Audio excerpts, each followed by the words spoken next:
For the first time in 342 days, the Sharks get to hit the ice in their own home rink and skate through the Shark Head. Unfortunately, not quite the result they were hoping for. We'll talk about that right now on Teal Town After Dark.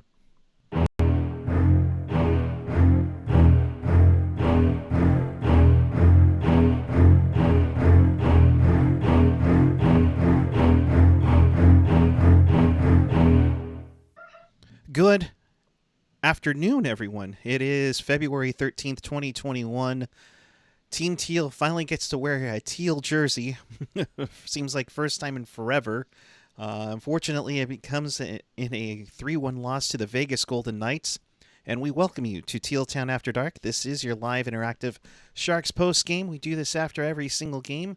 So if you want to be part of the show, Teal together and chat with us and fellow Sharks fans on the page or the app.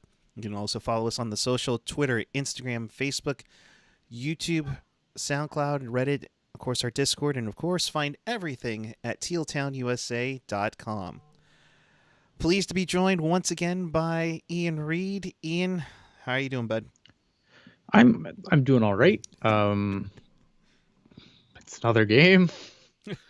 This one was at home though, so maybe we learned some things. Let's find out. You can only hope. We can only hope. We're getting a lot of comments in the chat, and we're also getting some comments from Bugner. So we'll address a few things here because we have something developing, and for those who aren't a fan of EK65,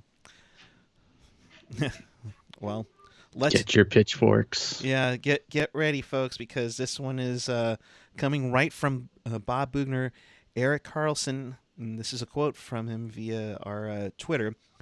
He tweaked something and it's being worked on.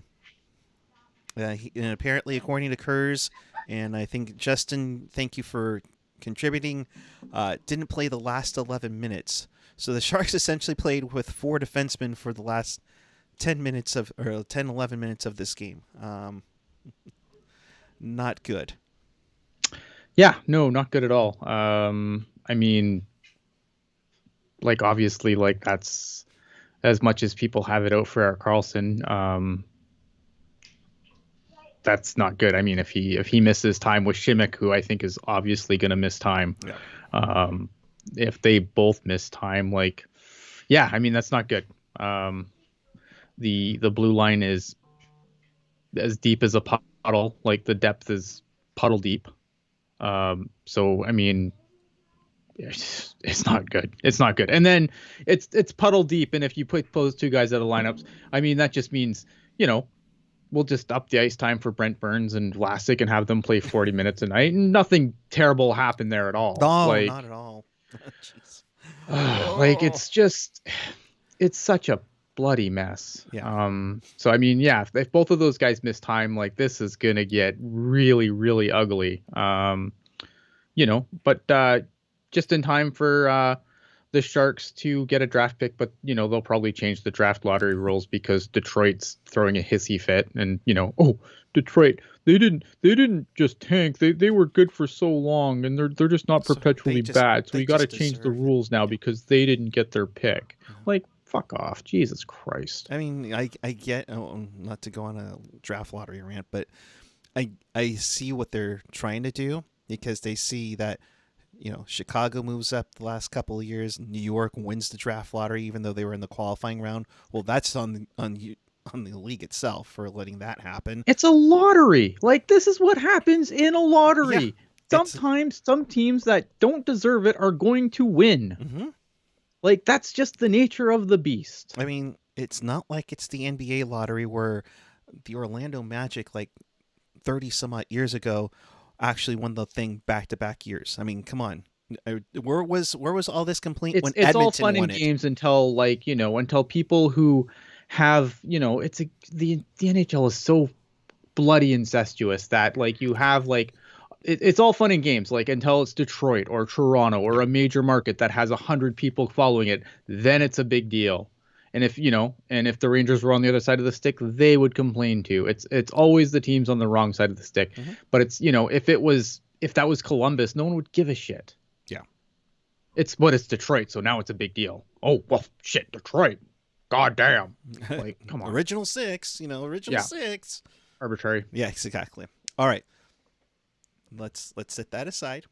Okay. We're gonna try to painstakingly get through the recap of this game. You know, and Anthony, yeah, you're right. Wouldn't have ever picked a talented player that was actually a superstar. You know, so let's get into it. You get a puck over a glass penalty. You're hoping the Sharks can come off of their success for kind of getting off of their power play schneid. That doesn't happen, and then Kane takes, I thought, a meh holding call, and of course that eventually leads to Jonathan Marchessault getting his fourth of the season on the power play, and the power play would be successful for Las Vegas today. Excuse me. You know, what did you think of that first one? So like Vegas, obviously very talented team, moving the puck around really well. I mean, would you like to see someone get a stick on Marchessault so he can't tap that in? Yeah, but at the same time, like that's a skill play. I'm not really burying Jones on any of these goals tonight because I don't think like he, there's a lot of puck movement going around, and then it's just a funny, it bounces up, he makes a save, it bounces up, and then Marchessault gets a stick on it, pops it home like it's a skill play. Mm-hmm. If it wasn't the Golden Knights, I'd gush over it some more, but it is, so I'm moving on. I like your thinking, bud.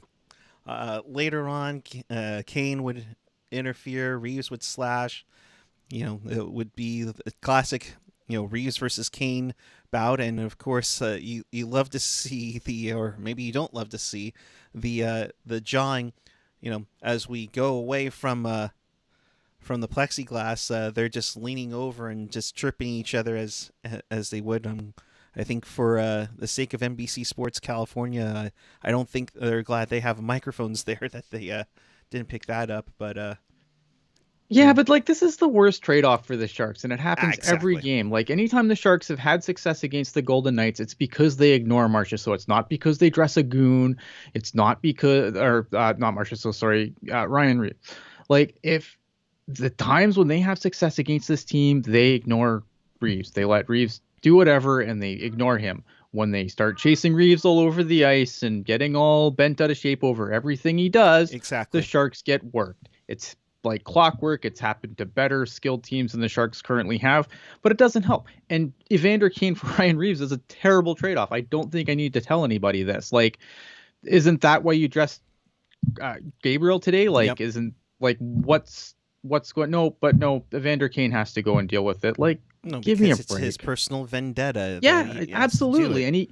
And he gets and if they he gets that he like anytime Reeves can get him off of his game. Yep. And it works. It works way too often. I understand these guys don't like each other, but it's a terrible trade-off for the Sharks. Absolutely terrible trade. Yeah, and that's the thing is that Reeves knows he can be a hothead and go do stupid things, and That's his job. so does the league. Yeah. So they're Oh, watching it. absolutely. And don't get me wrong, Ryan Reeves is a great agitator. It's not like the Sharks are the only team that can completely pull off their game and have them chase Reeves around doing stupid stuff. Like the Sharks aren't alone here, but you'd think, they would smarten up to it because, like I said, anytime the Sharks have had success against the Golden Knights, it's because they've avoided and ignored his antics rather than feed into them and get all bent out of shape and start chasing him all over the ice. And we all know what Pete DeBoer does when his team is down and everything. I mean, he's not going to put Reeves out there. No. It's at all. So, Oh no, like I said, Reeves is really like I don't like Ryan Reeves, but he's good at what he does yep, because the Sharks are not the only team that can completely have their game thrown off chasing this guy around. You've watched plenty of teams in the West yep. that are skilled teams that completely lose their crap sometimes and chase him around because they let him get under his skin. And you know what? Vegas generally beats them because of it. Yeah. Moving on to the second period, and it would get a little ugly about a minute and a half in. Radim Shimmick gives us a nice hit on Riley Smith. And Marchessault comes in. Uh, from slowing it down, it looks like there's contact with the head. The head hits the plexiglass.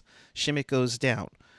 Shimmick stays in the play, and he tries to play the puck, and then Marchessault delivers a cross check, to which Brett Hedican called after the play.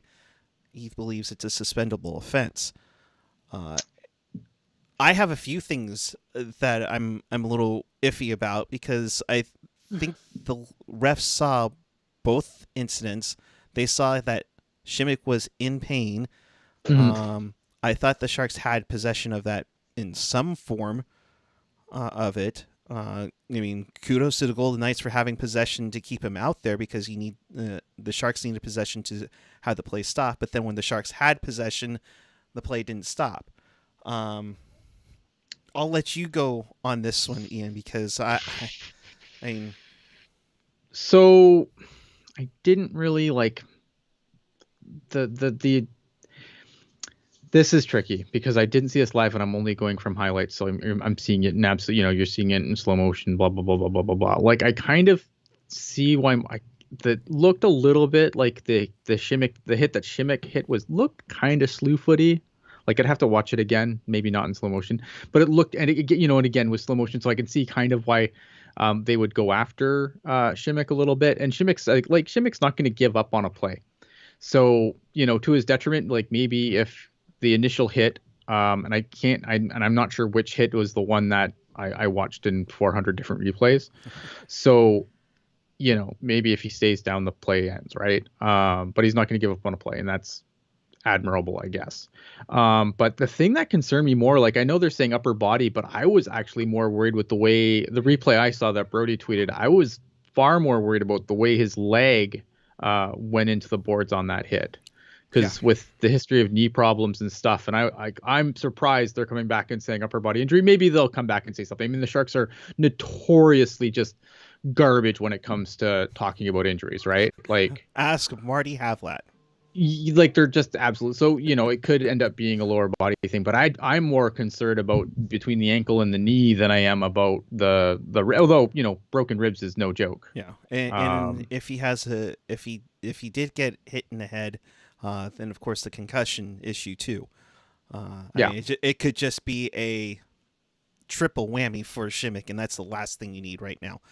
for So, sure. um, Yeah, I mean, and losing, so and Shimmick being out of the lineup, like I think you saw they because of Eric Carlson not playing, they tried to increase, use Knizev. I think Knizev, like I like what I've seen from him so far, but like I think tonight, this afternoon, sorry, kind of like he was a little exposed, I think. And again, right, Vegas is a skilled team. That is a solid team, top to bottom. absolutely. And I thought, so I thought he was a little bit exposed, but I think he's been really steady. But it would make me nervous to have him be the guy that's going to have to pick up those minutes, which is fine. I mean, hopefully, he's a young guy. He'll come in and he'll adapt, and hopefully, he'll learn from it. But it definitely makes me a little bit nervous. Gotcha. And that's what concerns me at 9:56. They take another penalty. Mark Stone with the power play goal.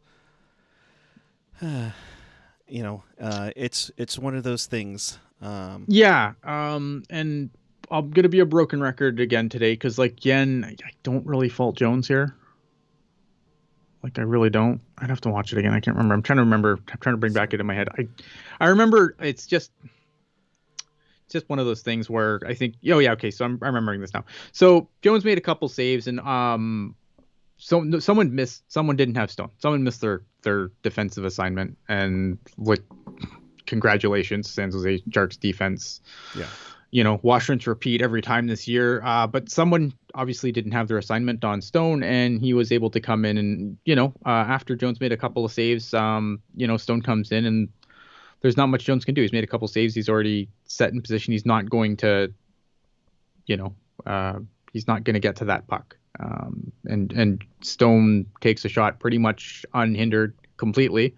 And that's, it's power play. It's gonna happen. Guys are gonna, you have a guy trying to cover two guys, and Right. because it's a power play, and this stuff's gonna happen. There's good puck movement by Vegas, and it bit the Sharks hard. Yep, they made it 2-0 and definitely made a backbreaker. But then, late in the period, some hope. Tomas Hertl gets a nice feed from Rudolph Balcers, and that was set up by Vlasic to kind of give some hope. Late in the period to make it 2-1 going into third. And again, like the other night, you kind of have some hope going into the third. And unfortunately, the Sharks would take another bad call. Chandler Stevenson would score on the power play for the trio of power play goals on the afternoon for Vegas. Yeah, I mean, Balcers, nice feed by Balcers to Hurdle. Like seeing Balcers get on the score sheet. I've really liked what I've seen from Balcers so far. There's a couple of guys that have done pretty decent coming in and trying to fill a role, trying to fight for a spot. And so I'm glad to see him get on the score sheet because I think his play definitely earned it. It'll be interesting to see how they do going forward. Knowing what's going on now, I'm sure they'll pull him out of the lineup and bring someone else in next game because that's how this team works. Right. But I've been impressed with what I've seen from Balcers so far. I've liked what I've seen. Yeah. Definitely. I think Balcers has been a nice pickup. Kind of nice to get a piece of that Carlson trade back, to be honest. So, and then of course around the 9-minute mark of the period, Carlson goes out. So it's tough to play with 4 defensemen, and Sharks couldn't even when they eventually got the power play or the extra attacker, excuse me, pull get everything going there. Just couldn't even gain the zone. They barely even were in the zone. I think it got cleared out right away from that. So that would be it. Las Vegas wins 3-1. The Sharks go down again. But I mean, honestly, not surprised. But the concern now is the health again of Erik Karlsson and Radim Šimić. Yeah, indeed. So yeah, for sure. Because I mean, if they're not healthy, then how will we ever know what this team is? I mean, it's injuries, it's being away from home, it's always something. How will we know what this team is if those guys are injured? We can't. There's just no possible way we could know what this team is at this point. Right. I think the end of the game, I mean, Vegas clearly took their foot off the gas. But like, I'm not is anyone surprised by this outcome?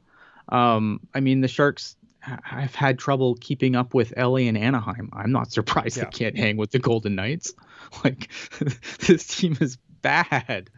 And it's frustrating. I think I've watched, from what I've seen and from what I've gone back and watched very quickly, I mean, they've played worse games this year for sure. Right. Like, this team can't hang with this team just can't hang with teams like the Golden Knights. Like, that's all there is to it. And their antics don't help them. And the fact that Marchessault doesn't have to answer for that hit on Šimić is ridiculous. Mm-hmm.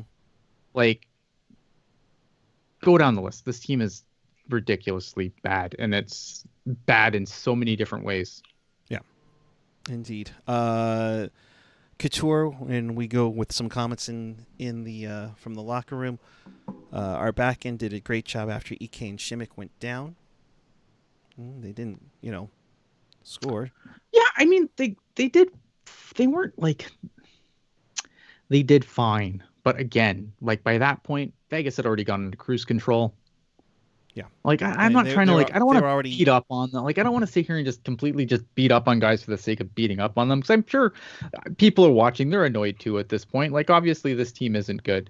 But like, yeah, Vegas didn't score 5-on-5. I guess that's something.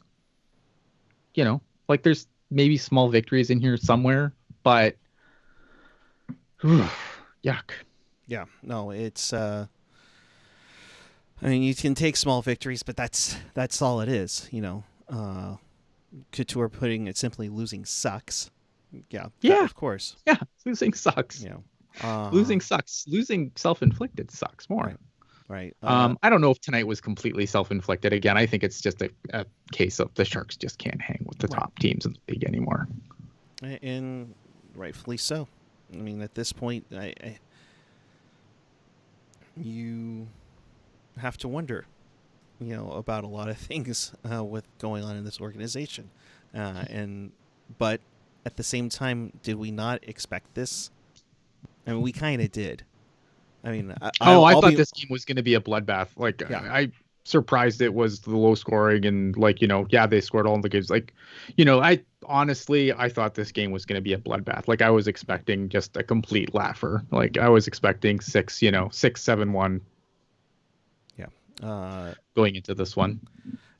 Bugner again. The power play was the difference. It wasn't anything too clean that we got beat with. 5-on-5, we played hard. We have to find a way to produce more offense. So. Yeah, no, and I think I mean, there's nothing. He's not saying anything wrong in there. Like obviously, the power play continues to fail to come through. The penalty kill's been a brighter spot for this team, but against a team like Vegas, shock horror. It gave up some. It gave up some goals. Like and again, they didn't allow a goal 5-on-5. I thought Jones, after the game that he had last, I thought he played well. Like he played well enough tonight. Like this isn't on Jones. Like I'm not a huge Martin Jones guy, and I'm getting really tired of defending him because he's not my favorite player. But yeah. I mean, 23 saves on the night, 26 shots. I mean, everybody will look at the save percentage, 885. I mean, but like if you look at those goals, look at again, like Martin Jones is not a good goalie. We know this, but if you look at those goals, you can't really hang them on him. Like, they're all in the power play. They're again, like I'm not. This is not me saying Jones is a good goalie. I'm just saying that tonight the goals that he was scored on, they weren't really on him. Yeah, gotcha. We are now joined, of course, by AJ Strong. And first off, as always, thank you for providing the quotes in the chat and on Twitter. What did you take from this one this afternoon? Uh-oh. You're not. I can't hear you. What happened was exactly what I thought was going to happen. Yep. But like Ian said, I would think we were expecting a blowout on this afternoon. Essentially, it was. I mean, have you looked at the power play, or I'm sorry, the special teams numbers tonight? It was like they sucked on the power play, and they couldn't keep it out when they were on the kill. I mean, this is exactly what we thought was going to happen. At least that's the way I looked at it. I thought they were going to get worked more 5-on-5, but aside from that, I mean, yeah. No, look, the one thing, like if you want to sit there and go Pollyanna about it, you can sit there and go, well, they didn't get totally jobbed in the second period like they have for the first 11 games of the season. Okay, fine. There's that. But it comes down to the fact where it's just like, look, how close are we to the quarterweight pole? Like game away? We hit it next game on Monday against Anaheim. Yeah. Game away. And where are they? They're in the basement. Now, if memory serves, I think LA was supposed to play Minnesota tonight, but they got postponed. But if LA wins that, boom, Sharks are in the basement again. And that would be an extension of where everything was when COVID began. And nothing has changed. Nothing really has changed. So, look,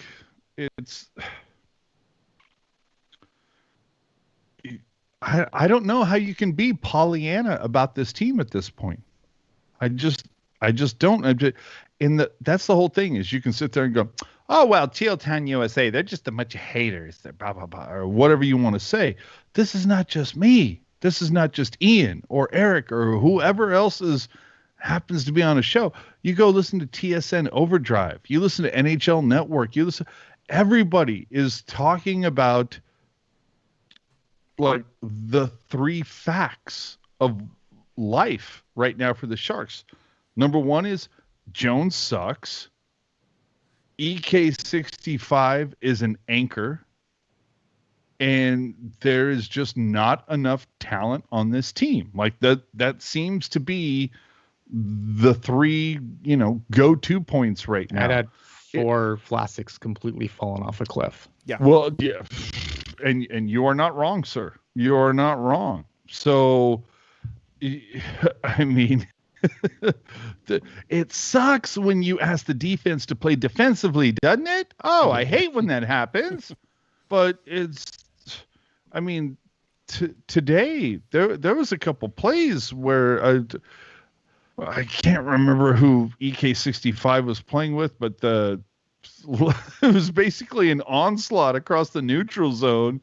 Everybody bit hard in the middle, and then you got a Golden Knight on this side, you got a Golden Knight on the other side, and they just slide right back in behind them. Thank God they didn't score there, but I'm sorry. Who's the kid? Rocky Thompson or whatever that was supposed to be like a big deal and was supposed to help turn the defense around. Yep, hasn't happened. And look, I'm going to be that guy that sits there and goes, "Hey, y'all remember last season, right? Like, what was a big problem? Oh, well, they went from like scoring 3.2 goals a game to scoring 2.2 goals a game. Well, that doesn't come from the defense. I'm just saying. They're not scoring. Look at Timo Meier. Is anybody scared of him right now? No. Evander Kane, what seems to be the issue with him is like if you say something derogatory or something towards it, you can get under his skin real fast. It's Hurdle and Couture. Like, there's your guys. If you pull up anything from the bottom 6, yay! But other than that, you're not going to get anything from the defense. Maybe something from Burns from time to time. But last time I looked, Šimik, Knizov, Vlasic, these are not names you look towards when you're going, we need a little more offense from the blue line. No, for sure. I mean, obviously the guys and those guys, and none of the guys you just named, like, that's not their game. It's never been their game. No. It's not like supposed to be. That's not like a knock on them specifically because it's not their game. Like obviously they need more from Karlsson, they need more from Burns, especially on the offensive side. Like, and I've loved what I've seen from Knizov so far. Yeah, he's been super steady. Like, I think for a guy like who's just cutting his teeth in the NHL, I think he's done admirably. He's really, I wasn't too sure about him to start, but he's grown on me. I'm not gonna lie. Like, at first it's like, well, maybe, but now he's grown on me. No, I'll be right there with you, man. I was like sitting there going, is this kid going to beat Middleton out of a gig or anything like that? And I go, no, dude. They've talked about how good his footwork is. And I've enjoyed what I've seen from him so far, but it's obviously when you look at this team on paper and the guys that you're singling out are Ferraro and Knizov on the back end, there's a problem. Significant. Absolutely. Yeah. There's a scotch of a problem. Just a little bit there. Yeah. So, dude, this team is what we thought they were. Eric, who's the NFL coaches? They are who we thought they were. Dennis Green. Stanford coach, Denny Green. Yeah, former Niner assistant coach. Yep, for years. Yeah, they are who they thought they were. Yeah, this is exactly what it is. They are, and it also harkens back to that whole thing of you are as good as your record says you are, because there's some people For sure. sit there and go, well, they're better than their record says they are. This is one of those times I would look at the Sharks record and say they're worse. If the well, are they though? Because like they have one regulation win, right? One. Right. So are they better than their record? Not really. I mean, their record I think speaks for itself. You have one row the whole season. Yeah. No, I'm saying they could be worse than what their record says. They could be, not by much. And not by much, but it's the fact that we're 13, right? 13. Today was 13. Yeah, 13. Yeah, 13 games in. How can you Pollyanna this? Like 6 games in, maybe it's been 6 straight games on the road. After 12, it's been 12 straight games on the road. They've been on the road now for it's 35 days. But they have now they're missing half their blue line, so we can't know what this team is again. Like me and Mike. We don't know what this team. They're missing half their blue line now. So how do you guys? Thing, it's like, okay, well, so what do we talk about 5 games from now if it's still the same? Like over the next now. Let's just bring everything into clarity for a second. The next 5 games. What is it? Anaheim, St. Louis, Vegas, St. Louis. I'm sorry. Where's St. Louis right now? Number 1 in their division? Oh, okay. Where's Vegas? So number 2? Oh, okay. So it's like, let's talk about them in 5 games. And if it's the same stuff, then it's kind of like, well, what's the excuse now? They'll find one, I assure you. It'll be found. The question is that if they go through this 5-game stretch where things are going to fall apart, where does it start? Where do you start wondering where do heads roll? Because the heads, if heads are going to roll, it has to start in the front office. Because it does. But who did we just hear from? I'm trying. Oh, NHL. It's so funny you bring that up, Ian. NHL on Sirius. They had what was it, like Dennis? Oh God, I wish I could remember his name. I know what you're talking about. They were talking about how Haas. Dennis Bernstein and Marty Baron. You all know Marty Baron because Thomas Hertel put him out of a job. But those guys said, they're like, no. The problem is Doug Wilson. He has. I'm paraphrasing, but it was essentially Doug Wilson and team owner Hasso Plattner. They're too tight. They're too goody-goody. They're too much friends. They're just, no, for somebody. And here's the funny part is that if you look at like Reddit, some of the social media channels, there is a contingent of people that are, they are screaming from the mountaintops, fire Doug Wilson. Now, when you look at Doug Wilson's body of work, throughout his entirety for the Sharks, you go, that's a damn good body of work. From 15, 16 years, he's only missed the playoffs twice. That's incredible. Yeah. Okay. To counter that, hold on. Let me finish. And that's an incredible body of work. And you go, show me, 4 other GMs or more that have been able to pull off the same. That's great. But now let's look at it. Okay, you've looked at it over this whole wide spectrum. Okay, let's just look at the last 7 years, right? And it's okay. Well, you missed the playoffs in 15, went to the final in 16, and playoffs, fine, and then missed last year. You're on track to miss this year. So you sit there and go, well, he only missed 2 out of 16 years. Okay, but the converse argument for that is, he is going to miss 3 of the last 7. Right. That's a significant and to the body of work argument, let me say this. I would argue that over the very similar span of employment, Ken Holland has a hell of a track record. Wouldn't we agree? I think we could agree. I sure as fuck don't want him anywhere near my team. I get what you're getting at, Ian. Yeah, fuck that. I don't want him anywhere near my team right now. Because obviously, look at things happen. I look at, but the Sharks, Doug Wilson put all his chips in, right? And we've said this 100 times. I'm going to say it again because this is what we do on this show. We repeat ourselves ad nauseum. Doug Wilson put all his chips in. The idea was They would win early on all these contracts, and then who cares at the end of it? It'd be like Chicago. Oh, Well, dude, we won, so who gives pay a for 4, pay for the first 4, pray for the last 4. right? And that's the problem. But the problem is we're already in pray mode, and that's really bad. And I don't think that he should get a pass for that. Like, I don't either. this is his doing. And I don't know how you can look anymore like we've changed coaches. I mean, we didn't change coaches drastically. Like, I don't think Bob Buchner was the guy that I wanted leading the team, but whatever. Like, it's clearly, like, coaching is important, but so are the guys on the ice. And this mix that we've put together isn't working, and it should, because for the money it's being paid, it should be a whole lot better than it is, and it's not. And it's time to stop making excuses for it. Right. This team is back, and it's not working.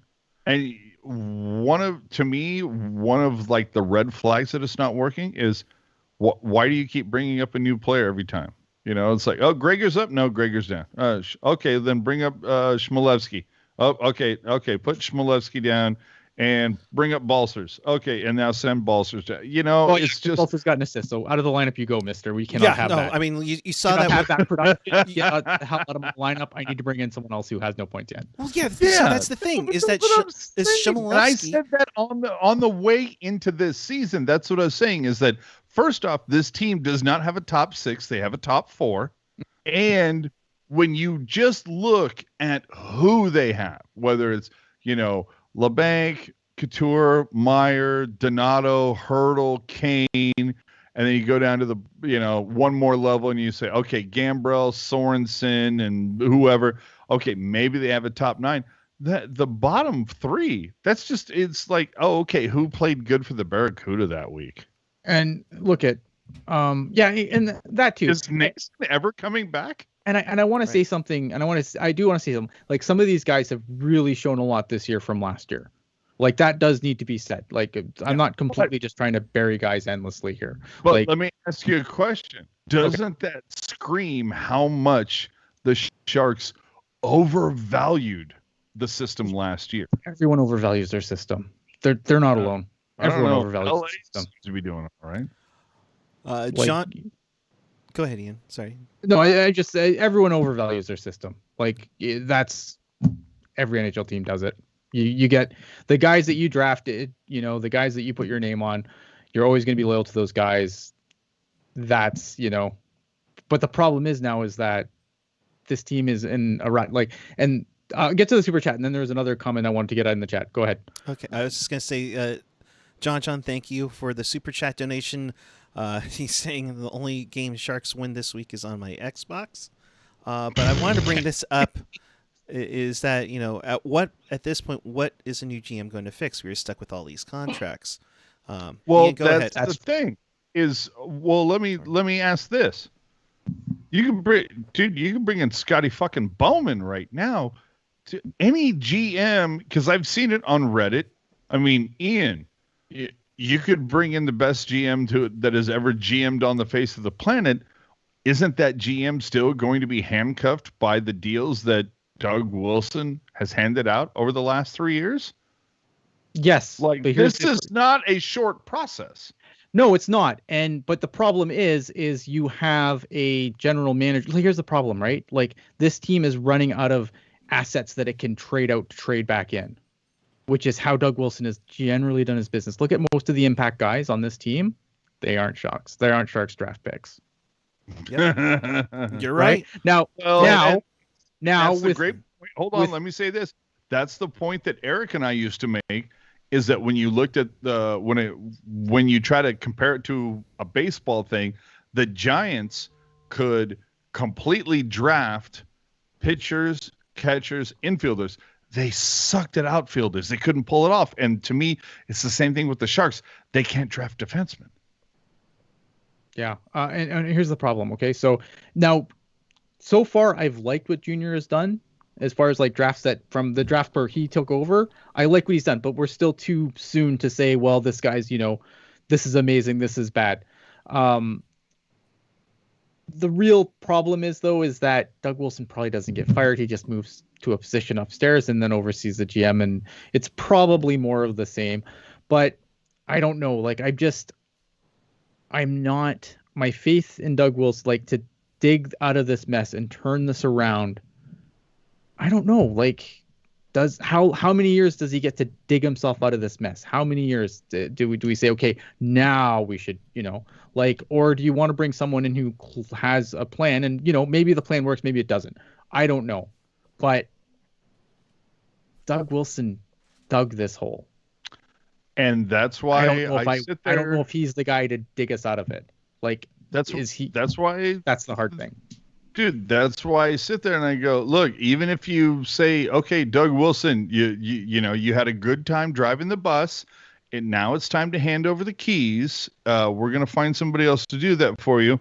And that person is still, it's that whole idea, like literally, if you sit there and it's like, you've been driving a school bus for 15 years. And over those 15 years, you have changed the oil regularly. You have made sure the tires are properly inflated. All the things you're supposed to do. Yeah. When you hand off the keys to somebody, you have the option of, saying, look, gas tank is full, tires are inflated, blah, blah, blah. Right now, if Doug Wilson hands this off, it's kind of like, so the gas tank, it's about 3/4 full. 3 of the tires are underinflated. You'll have to figure out which ones they are. It could use a new carburetor. Yeah, brake pads, you know are what I worn. mean? Yeah, exactly. Yeah, brake pads are a little worn. The insurance went out of date 2 years ago.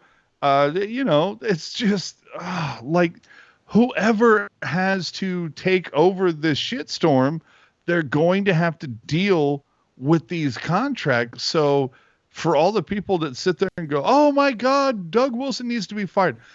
I understand why you're saying that. But the thing that is always going to pop into my head is 2 things. First off, who do you want to take over? And secondly, how is it going to be, how is that, are you under the impression that when a new GM comes in, like all the contracts are void and we all start over? No, I mean, obviously we don't, no one thinks that, but here's the problem, right? No, there's some systematic problems clearly here, you are not on Shark's Facebook, but go ahead. Well, no, and I get that, but here's the problem, right? Like, if you just look at, honestly, how the hell did you, I said this last year, how do you come back with Jones? This year, it's inexcusable. Oh, dude. Like, how do you not make that buyout? No, and I love the fact that it was just kind of like, you know what, Jones, like worst goalie in the league. Oh, okay, what can we do about that? Hey, fetch me the second worst. Bring him in. Let's see how that works. You know what I mean? Doobie's been fine so far, I think. But Doobie has been huge. The fact that he doesn't have a regulation win drives me bonkers. Yeah.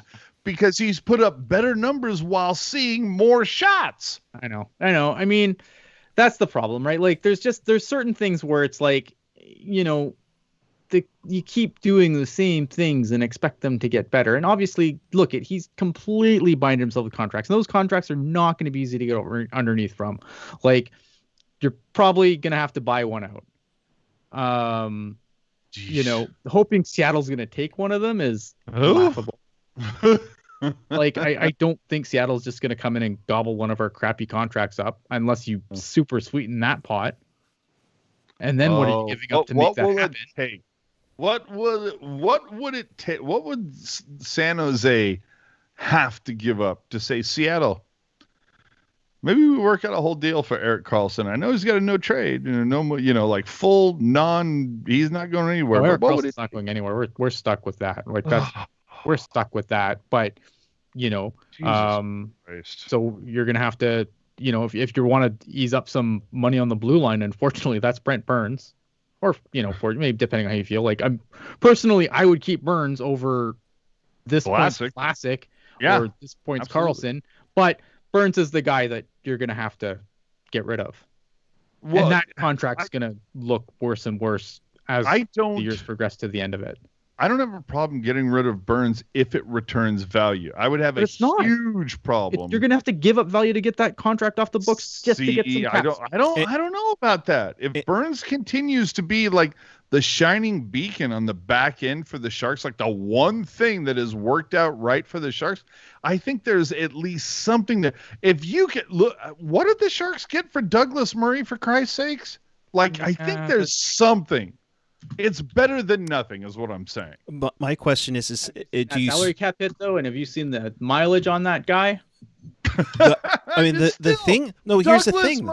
Douglas Murray. No, I get you Yes, because but he you did got the a same guy thing with who Clough signed too. until he's freaking like what 39, 40. Yeah, that's the at thing $8 that's going million. to kill you. That's the thing that's going to kill you. But the $8 thing million that might AAV work cap in hit? your, the thing that might work in your, the thing that might work for you to try to make that go is the fact that look at the guy's a fucking personality. Now, does that mean jack shit on the ice?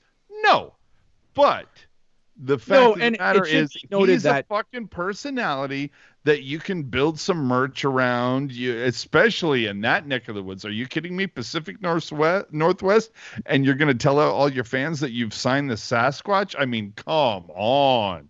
That's going to sell some T-shirts. Yeah, and the real money does come down. Like it starts dropping off. Next year he's only making 7.5 in real money, and then it's 650, then it's 5, then it's 5. Maybe. But I still think like you're not, but again, at that point you're talking almost 40-year-old defenseman making $8 million a year. Can I introduce you to Nicholas Lidstrom? Yeah, with Nicholas Lidstrom, Brent Burns, Nicholas Lidstrom is not. Oh, but Nicholas Lidstrom is like Brent the Burns best defenseman is far more marketable than Nicholas Lidstrom ever was. Nicholas Lidstrom was like is like the best defenseman of our generation. I know, but not as marketable as Brent Burns. Speaking of which, congratulations to Patrick Marleau on tying Nicholas Lidstrom for second all-time for games played in one franchise. Back to you guys. Ugh. I don't care, man. Like, Jesus Christ. So, I can't even like. I can't even.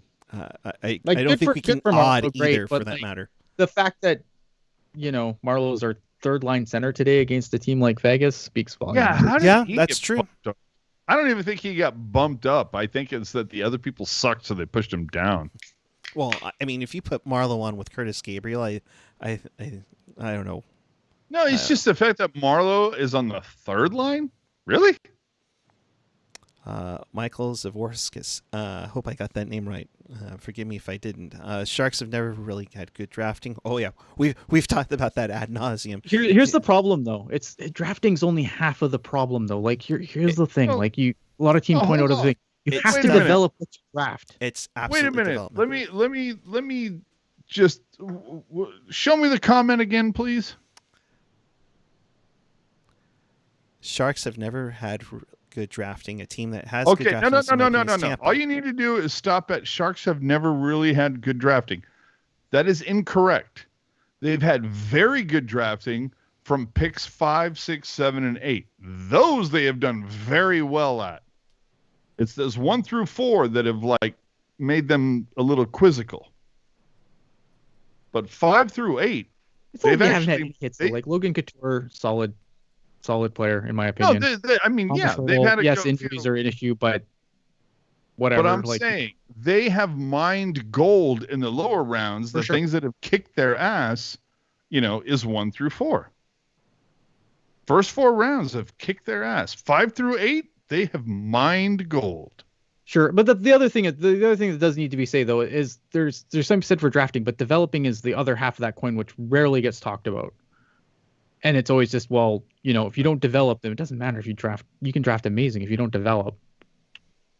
Hold on. Well, let me ask you this. So you think Goldobin would have been a better player if he had been developed by a different team? Who knows? That's the problem. We don't know. We'll never know. And that's kind of right. That's kind of my thing from the past years is you wonder if the development system was a little bit better, could have developed a lot more than what they have. Worcester was barren for so long. Mm-hmm. Absolutely barren. It was like here's a couple of our prospects and like 800 journeymen, right? Like that has an effect on your system. Like you want to bring guys up. Like they've done better since they've moved the team to San Jose with the Barracuda and everything. They've done better filling that team with prospects and whatnot. But for a long time, like go back and look at some of those Worcester teams. Like those Worcester teams were barren wastelands. Hey, Ian, just guys. Matthew Darsh. Can I ask you a question, Ian? I mean, you're a gentleman that, from time to time, watches the hockey. That's true. Doesn't have to be Sharks hockey. No. I have to ask you, do you have any fucking idea what the hell was going through Tuukka Rask's head with a minute left and a 2-2 tie against the Rangers as he tried to like skate to the bench and everybody said, "What the fuck are you doing? Get the fuck back in there." What the hell? He must have thought they were down 2-1 is all I'm saying. But I mean, obviously, I don't know, man. It's like goalies are funny.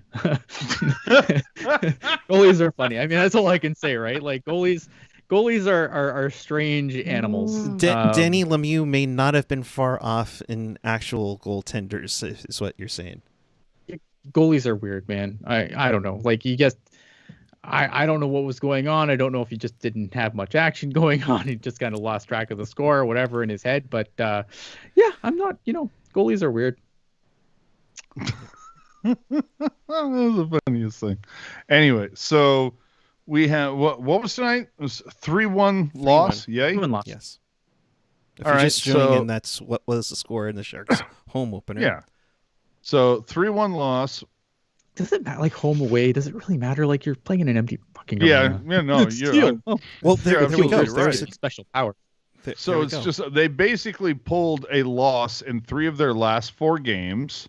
So I don't know how. And the one win that they got, they still gave up a charity point. So at this point, that's the problem. That's and if problem. They were being remotely competitive, that's what's killing them. Is the fact that you want to split with a team and they end up with more points than you do. Yeah, I can't get around this whole thing. And there were some people that, for some reason, were very optimistic about this season. I was not one of those people. I was just kind of like, I didn't think it was going to be like 2020 2.0. I didn't think it was going to be this bad, but I felt like, I mean, coming into the game, what were they? They're 5-6-1, and the previous season, when everything when they had like a shitty start, they were 4-7-1. I mean, they're literally one little thing away. It wouldn't surprise me if after 13 games, they're the exact same. I'd have to go back and look. It wouldn't surprise me. And a year and a half ago, whatever you want to say it, basically this season to last season, it was a case of, look, last season the team splintered when things started to go sour, which I don't understand how that explained November when they fucking killed it and went like 12-3. Now, part of that has to do with the fact that they didn't leave their time zone until the very last game of the season, but 12-3, it was amazing. And then what happened in December? They fucking went right down the drain. Right now they're going right down the drain. Obviously, a compacted schedule magnifies everything. And that's a big thing. That's a big thing, AJ, because they've only played one of their 12 back-to-backs this season, and they look like they're already tired. Well, that's what happens when you have, half your team's over 35. Woo. Hey now. And look, I'm just going to say it here now because it's because I can, to be quite honest. Overdrive over the last 3 days. TSN Overdrive, NHL Network on Sirius, myself. Erik Karlsson's contract is going to be the thing that gets Doug Wilson fired. This is an albatross. That the TSN Overdrive called it anchor with a capital A. So for all the people that have been defending Erik Karlsson, by all means, continue to defend him. But, we're halfway through year 2. Let's see where you're at the end of year 4 when we're halfway through it. If Erik Karlsson is still a member of the Sharks at that point, I don't know. Which he will be. He probably will, because you either have to, no one else is going to take that deal, or you have to buy him and no one's going to, yeah. No, So, you can't buy that deal out. Well, dude, oh my God, do you love the Athletic Kevin Kurz so much more than the CSN Kevin Kurz? Holy shit, the fact that he called like 2 days ago, he said Martin Jones is like 2 games away from being the most expensive Barracuda player. Fuck, dude. Yeah, I mean, I'll believe it when I see it, but I mean, this team... I mean, yeah, you can't, because it's literally like you're throwing up the white flag. But sure, dude, look, I've been here since day one saying that this Erik Karlsson contract was wrong. I have yet to say, there's going to be a couple people here and there that's, oh, of course you signed that deal. You signed it, twice on Sunday. What an amazing deal this is. Talk to me in another year when he's not even close to what he should be. You would let me ask you this. You sign what is quote unquote supposed to be one of the league's best defensemen. This is how far we're into it. And there are literally 18 names above his before you talk about anything regarding a Norris Trophy. And I'm sorry, if you're the highest paid defenseman in the league, your name should probably be in the top 3 to 5 during at least half of that contract. It's not. Yeah, I mean, right. I mean, but it's not like this. But I'm not saying he's the reason why the Sharks suck. I mean, there's part of it, but I mean, there's the whole. I mean, this whole salary structure is completely out of whack. Oh yeah. Like that's the thing. I think, like I don't know. Like I feel like with Erik Karlsson, I don't know. Like with everything else, I try to be balanced. Like, today, I don't like Martin Jones. You can watch any show and hear me rip Martin Jones a new one numerous occasions. But tonight, let me ask you this. Hold on. Scotty Bowman, John Tortorella, whoever you think is the best coach to ever coach hockey ever, are they going to do really any better right now than Bob Bugner? I don't know. I mean, exactly. I don't think nothing's... It's hard because, like... Maybe you get one more win out of him. Maybe. I don't know. It's hard because, like, this team... The systems, like, I don't really feel like the systems have overly changed that much. The problem is, I mean, you need a goalie. You need a goalie. Like, show me good coaches, show you good goalie, and vice versa. And that's, I don't know. I don't think dude, go back to Niemi with Chicago. It was like, I didn't think Niemi was all that good at Chicago. He played a good season. That's what I'm saying. Had a good series against the Sharks. That's what I'm saying. He and wasn't all the that goalie great. Who let Somehow in the fewest goals won the Stanley Cup that year. Like, I was horrified when we, like, not that super relevant. You made my point, man. That was it. That was perfect. It's so funny to me. Ask LA fans about Jonathan Quick or Drew Doughty. Oh my God, do they want to run them out of the state of California? But were both of them key to winning both of their cups? Absolutely. Sure. But, they're I don't GM think signed him too long. Great either. Like, GM signed him too long. Pay for 4, pray for 4. Mm-hmm. All right. And with that, in case you missed anything or you want to watch this again, check us out on tealtownusa.com or your favorite podcatcher, whether it's Apple Podcasts, Google Podcasts, YouTube. Please hit that subscribe button. We really appreciate that. SoundCloud, Spotify, TuneIn, iHeartRadio, and always available at tealtownusa.com. With that, don't forget Discord, motherfucker. I mentioned Discord earlier, but